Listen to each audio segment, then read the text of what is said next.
ગુજરાત સરકાર અને વાહન વ્યવહાર મંત્રીશ્રીના માર્ગદર્શન હેઠળ હોળીના તહેવાર નિમિત્તે એક્સ્ટ્રા બસો દોડાવવાનું આયોજન કરવામાં આવ્યું। જે તમારી સોસાયટીના 52 મેમ્બરો હશે તો બસ તમારા સોસાયટીના આંગણે આવી જશે, આંગણા સુધી સેવા આપશે। આમાં ઓનલાઈન બુકિંગ કરવાનું રહેશે।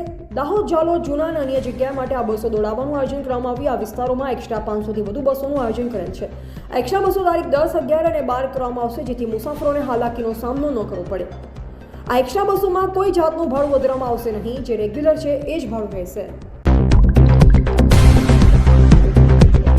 ગુજરાત સરકાર તેમજ માનનીય વાહન વ્યવહાર મંત્રીશ્રીના માર્ગદર્શન હેઠળ સુરત વિભાગ દ્વારા હોળીના પર્વ નિમિત્તે એક્સ્ટ્રા બસોનું સંચાલન કરવામાં આવનાર છે।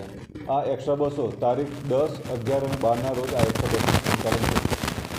જે હોળીના તહેવાર નિમિત્તે જે મોસ્ટ ઓફ છે જે દાહોદ, જાલોદ, લુણાવાડા, બારિયા તરફનું આ એક્સ્ટ્રા સંચાલન થતું હોય છે, જેમાં સુરત વિભાગ દ્વારા 500 પ્લસ બસોનું એક્સ્ટ્રા બસોનું આયોજન કરેલું છે। અને આજે સુરતથી ઉપરથી એક્સ્ટ્રા બસો સુરત સેન્ટ્રલ બસ સ્ટેશનની સામે જિલ્લા પંચાયતનું ગ્રાઉન્ડ છે કે જે હાલમાં સિટી બસ ચાલે છે, ત્યાંથી આ એક્સ્ટ્રા બસોનું સંચાલન થશે। તદુપરાંત રામચોક પરથી પણ આ એક્સ્ટ્રા બસોનું સંચાલન થશે। ગત વર્ષે 480 બસોનું એક્સ્ટ્રા બસોથી સંચાલન થયું હતું અને તેમાં 30,000 મુસાફરોએ લાભ લીધો હતો અને એમાં 80 લાખની સુરત વિભાગમાં આવક થઈ। આ વખતે અમે 550 બસોનું આયોજન કરેલું છે અને આમાં 1 કરોડ સુધીની આવક આવશે અને અમે ટાર્ગેટ છે કે 40,000થી 45,000 મુસાફરોને અમે પરિવહન કરીશું।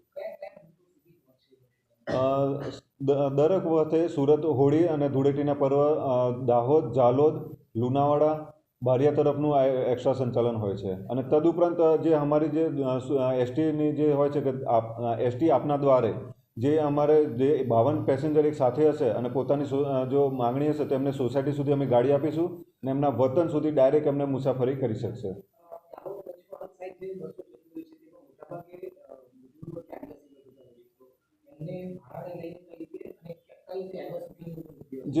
જે સરકારના નિયમ મુજબ જે રેગ્યુલર છે જે ભાડું જે ભાડું હોય છે દર વખતે જે મુજબનું જે રેગ્યુલર ભાડું હોય છે અને જે આ સંચાલન દર વખતે જેમ સંચાલન થતું તે મુજબનું સંચાલન છે।